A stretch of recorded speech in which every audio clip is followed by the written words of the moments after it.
కావ్య నన్ను క్షమించి మళ్ళీ నా జీవితంలోకి రా. నువ్వు లేకపోతే నేను ఉండలేను. ఈ జీవితం ఉన్నది నీ కోసమే. నువ్వు లేకపోతే నీ కోసం నేను పిచ్చివాడు అయిపోతున్నాను అంటూ కావ్య కోసం అయితే బోరిన ఏడుస్తూ కన్నీళ్ళు పెట్టుకుంటున్నాడు నిఖిల్. అయితే నిఖిల్ కోసం మనకు ప్రత్యేకమైన పరిచయం అవసరం లేదని చెప్పుకోవచ్చు. గోరింటాకు సీరియల్తో తెలుగు బొలితెరకు పరిచిపోయిన నటుడు నిఖిల్ మలయాకల్. తన మొదటి సీరియళ్లతోనే చక్కని నటనతో ఆకట్టుకున్నాడు. ఇంకా ఆ తర్వాత బ్యాక్ టు బ్యాక్ సీరియల్స్లో నటించారు. రీసెంట్గానే బిగ్ బాస్ తెలుగు సీజన్ 8కి విన్నర్గా నిలిచి ఎంతోమంది అభిమానులని సంపాదించుకున్నాడు నిఖిల్. అలాగే నిఖిల్ బిగ్ బాస్ హౌస్లో ఉన్నప్పుడు కావ్య కోసం తన ప్రేమని చెప్పుకుంటూ ఎన్నోసార్లు ఎమోషనల్ అవుతూ కన్నీళ్ళు పెట్టుకోవడం కూడా మనందరం చూసాం. ఇంకా బిగ్ బాస్ హౌస్ నుంచి బయటకు వచ్చిన తర్వాత కావ్య ప్రేమని దక్కించుకోవాలనేసి చిన్ని సీరియల్లో గెస్ట్ రోల్గా అయితే ఎంటర్ అయిపోతూ కూడా వచ్చేసాడు.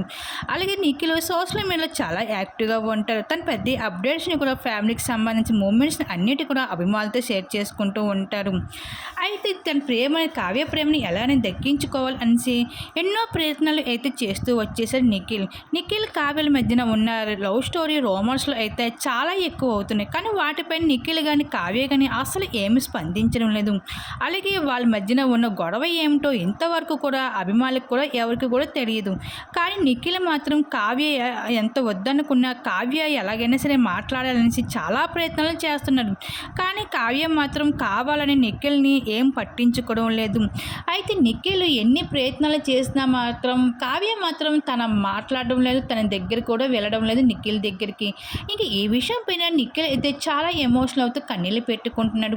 కావ్య నన్ను క్షమించి మళ్ళీ నా జీవితంలోకి రా. నువ్వు లేకపోతే నేను పిచ్చివాడు అయిపోతాను అంటూ చాలా ఎమోషనల్ అయిపోతున్నాడు నిఖిల్.